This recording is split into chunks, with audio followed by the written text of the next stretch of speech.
fades within, the one who sits at a desk each day, but never breathes, the one who clocks in and clocks out, as if life itself were a machine, measuring hours instead of heartbeats, slowly dies, not in a sudden collapse, not in a loud scream, but in a silence so heavy that even the soul forgets its own name. You know the feeling, that chair that hurts your back, that air that never tastes like freedom, that forced smile you wear for colleagues who never ask who you really are. Work becomes a costume. You walk in, dress yourself with obedience, take your role in the script, written by someone else, and day after day, you disappear into the play. But let me whisper this, slowly dies, who doesn't overturn the table, because sometimes the only way to keep living is to smash the rules into pieces, not with violence, not with hatred, but with courage. The courage to say, no, the courage to say, I was not born to be a shadow in this room. Picture this, a table in front of you, covered with numbers, contracts, emails, reports, papers so heavy that they weigh down your spirit. On that table rests a version of yourself, the obedient version, the resigned version, the version that nods, smiles, and stays silent. But in the corner of your chest lives another you, the one who remembers dreams, the one who wants to run barefoot, the one who once laughed at midnight without worrying about waking up early. That self waits. It waits for your hands to grip the table's edges and flip it over, not literally, but symbolically, metaphorically, soulfully, to say, this will not be my prison anymore. Yet most do not. They stay, because staying feels safe, because fear whispers louder than freedom. Fear of losing money, fear of disappointing parents, fear of being called irresponsible, fear of being no one.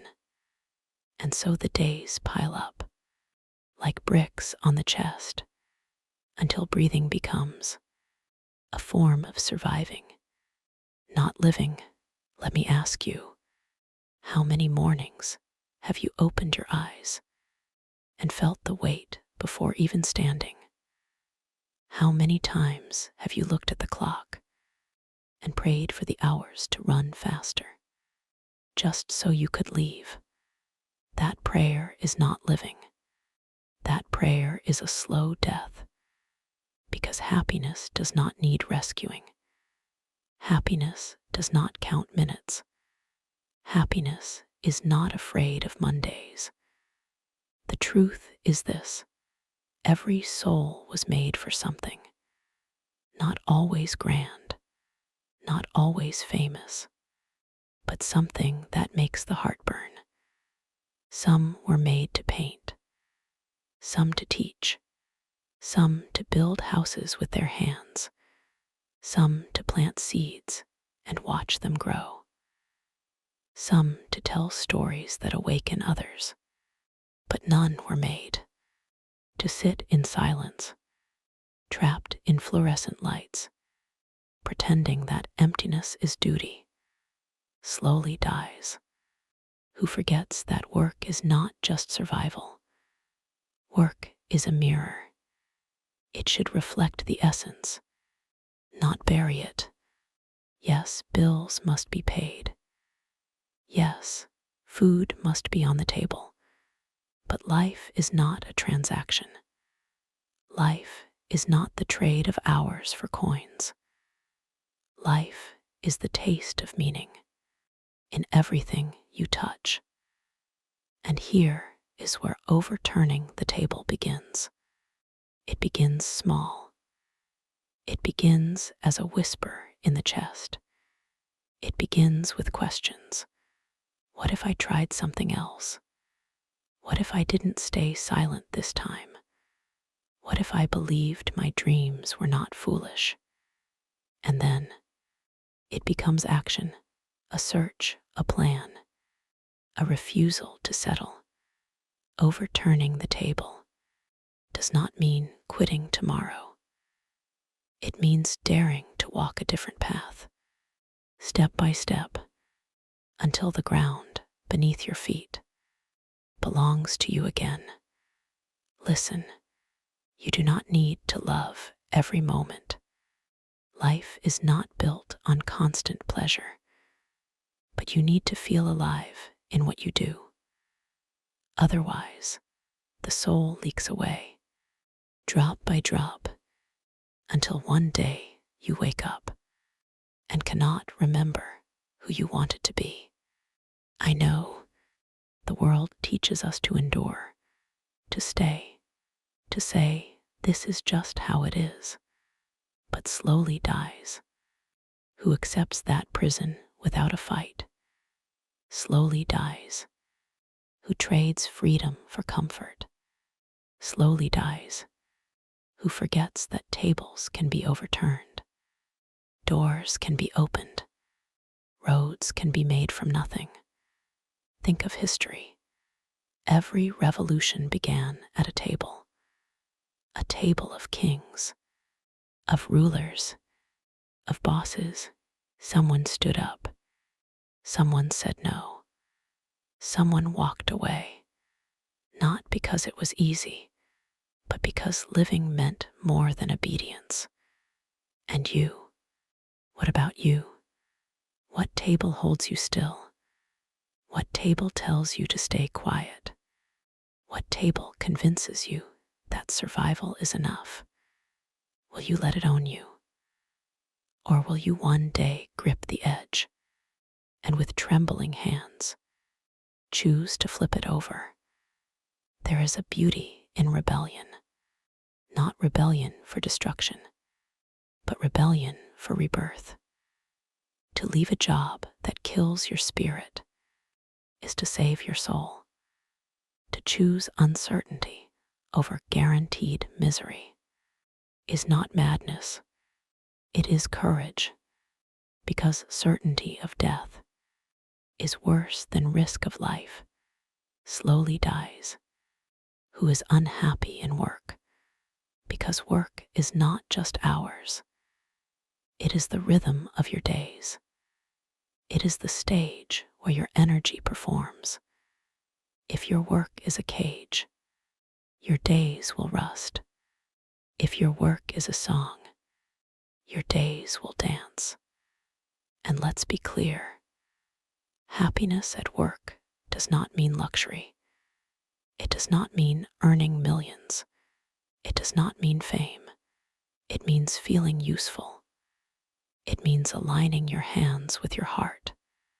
It means closing your eyes at night and knowing the hours you gave away were not wasted, that you did not spend your time feeding a machine that leaves you hollow, but rather planting seeds that bloom inside you. Let me tell you this, the saddest funeral is not the one with flowers and silence. The saddest funeral is the daily burial of your joy. Every morning you wake unhappy. Every evening you go to bed empty. You bury another piece of yourself, and no one comes to mourn it. No one sees the loss, because the body still moves, the face still smiles, but the spirit lies underground.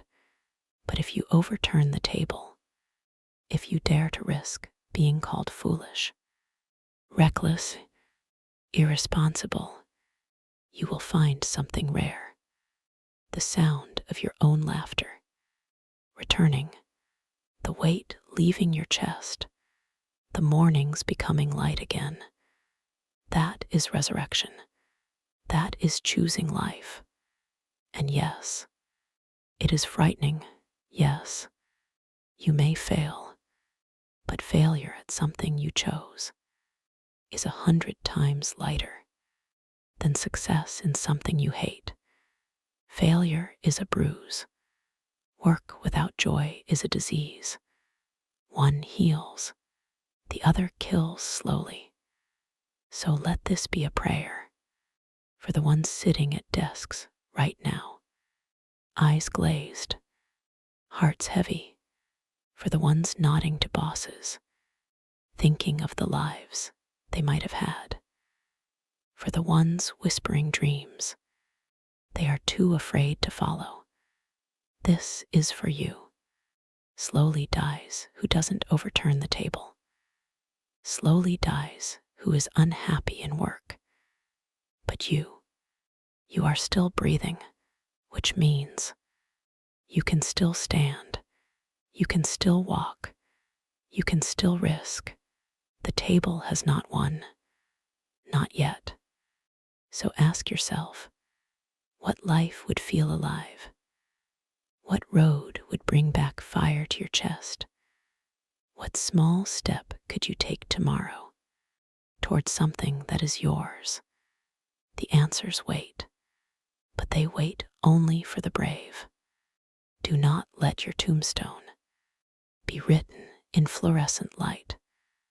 Do not let your biography be an endless report.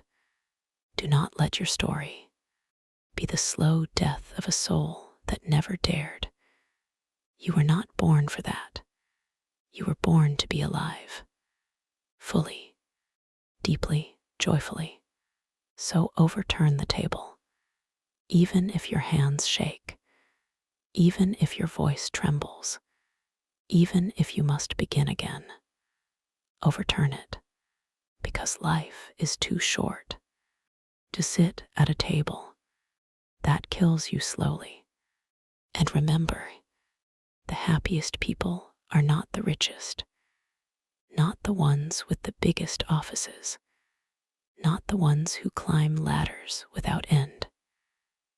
The happiest are the ones who dared to walk away from what was killing them, the ones who chose fire over comfort, the ones who risked, the ones who lived. So, my friend, may you be one of them. May you live, not die slowly. May you work with joy, not with resignation. And may you always have the courage to overturn the table when the table becomes a coffin